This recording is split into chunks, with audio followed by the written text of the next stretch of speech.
ابن الجوزی نے پہلی اس سلسلے میں روایت اس رات میں عبادت کرنے کے سلسلے میں ذکر کی جاتی کہ اس رات میں جاگنے کی فضیلت ہے. کوئی کہے گا آپ بولتے ہو جاگنا کچھ بھی معنی نہیں رکھتا ہے. جاگنے کی حدیث ہے ہمارے پاس اور بہت پیاری حدیث ہے. کیا حدیث ہے؟ ایک حدیث اس سلسلے میں ذکر کی جاتی، لمبی سند اس کی وہ ذکر نہیں کر رہا ہوں میں. ابن قردوس اپنے والد سے روایت کرتے ہیں کہ اللہ کے رسول صلی اللہ علیہ وسلم نے فرمایا من احیا لیلۃ العید ولیلۃ النصف من شعبان لم يمت قلبه یوم تموت فیہ القلوب. جو آدمی دونوں عیدوں کی رات جاگے اور 15 شعبان کی رات جاگے. احیا کا مطلب کیا ہوتا ہے؟ جاگنا، راتوں کو جگائے. تو جو ان 3 راتوں میں جاگے، کون سی راتیں وہ؟ نمبر 1 عید کی رات، عید الفطر، عید الاضحیٰ، اور تیسری 15 شعبان کی رات. کیا فضیلت ہے اس کی؟ لم یمت قلبہ یوم تموت فیہ القلوب. جس دن سارے لوگوں کے دل مر جائیں گے، قیامت کا دن، سب کے دل مر جائیں گے، اس دن اس کا دل نہیں مرے گا، اس دن اس کا دل زندہ رہے گا. قیامت کے دن کس کا؟ جو ان 3 راتوں میں جاگے. کیسا تو بھی جاگے، تو اس کے لیے یہ فضیلت ہے.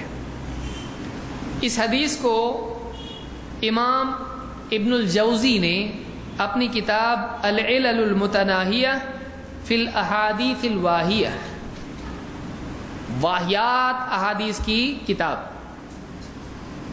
اس میں ذکر کیا ہے. جلد نمبر 2 صفحہ نمبر 562 اور حدیث نمبر 924.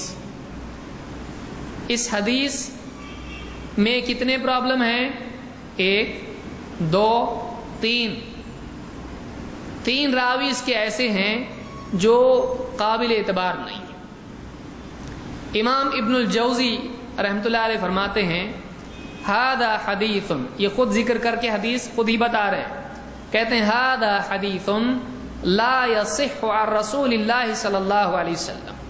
یہ حدیث اللہ کے رسول صلی اللہ علیہ وسلم سے ثابت نہیں ہے، صحیح طور پر یہ نہیں آئی ہے، یہ حدیث صحیح نہیں ہے. کیوں؟ فیہ آفات، اس میں آفتیں ہیں. کیا ہے اس کے اندر؟ آفتیں. کتنی؟ 3 آفتیں ہیں. نمبر 1 کہتے اما، اس کی سند میں راوی ہے اما مروان ابن سالم فقال احمد لیس بثقہ. اس میں ایک راوی ہے، اس کا نام کیا ہے؟ مروان ابن سالم. مروان ابن سالم. امام احمد ابن حنبل اس راوی کے بارے میں کہتے ہیں لیس بثقہ، یہ اعتبار کے لائق نہیں ہے. حدیث لے کے آیا، اس کے بارے میں امام احمد کیا کہہ رہے ہیں؟ یہ اعتبار کے لائق نہیں. ٹھیک ہے حدیث تو لے لو، لیکن یہ اعتبار کے لائق نہیں. ایسا ہے، یہ اعتبار کے لائق نہیں. نبی کی بات بیان کر رہا، کیسے لیں گے اس کی بات کو؟ یہ اعتبار کے لائق نہیں ہے. امام النسائی وقال النسائی والدارقطنی والازدی، امام نسائی، دارقطنی، ازدی کیا کہتے ہیں؟ متروک. متروک کا مطلب کیا؟ سارے محدثین نے اس کو چھوڑ دیا، لو مت اس سے حدیث. کیوں؟ یہ اس لائق نہیں کہ اس سے حدیث لی جائے. متروک چھوڑا ہوا، چھوڑ دیے اس کو. مطلب یہ چھوڑ دیے ویسا نہیں جیسے جیل میں سے چھوڑتے. آپ بولیں گے چھوڑ دیے نا انہوں نے اس کو.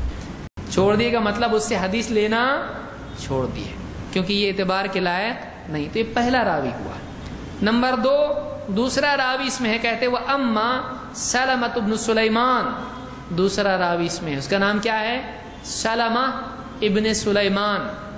امام الازدی کہتے ہیں وہ ضعیف، یہ راوی ضعیف ہے. ضعیف کا مطلب بوڑھا. بہت سارے لوگ ہوتے ضعیف ہے، بزرگ ہے، ان کی عزت کرو. یہ حدیث ضعیف ہے تو بزرگ ہے، ان کی عزت کرو. ضعیف کا مطلب کیا ہوتا ہے؟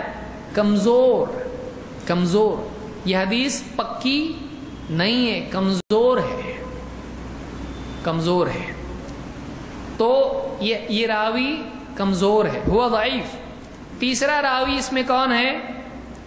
عیسیٰ ابن ابراہیم القرشی. ابن الجوزی کہتے ہیں فقال یحییٰ لیس بشیء.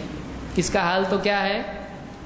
امام یحییٰ کہتے ہیں یہ کچھ نہیں ہے، نتھنگ. لیس بشیء، یہ کچھ نہیں ہے، اس کی کوئی اوقات نہیں، اس کی کوئی حیثیت نہیں.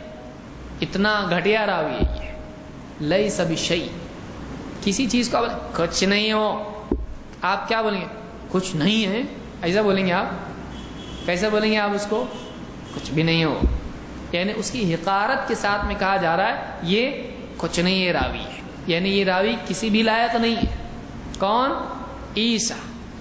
تو یہ تین راوی ہیں، ان تینوں کے بارے میں العلل المتناہیہ فی الاحادیث الواہیہ میں ابن الجوزی نے کہا کہ یہ تینوں راوی یہ حدیث صحیح نہیں ہے، اور اس کی وجہ یہ کہ ایک نہیں، تین راوی اس میں کیا ہیں؟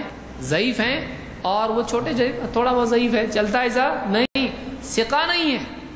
اور لیس بشیء یعنی ایک دم لائق نہیں ہے. تو یہ حدیث کیا ہے؟ سخت ضعیف ہے. اس سے معلوم ہوتا ہے کہ اس رات میں جاگنے کی کوئی معتبر دلیل نہیں، اور یہ دلیل صحیح نہیں ہے.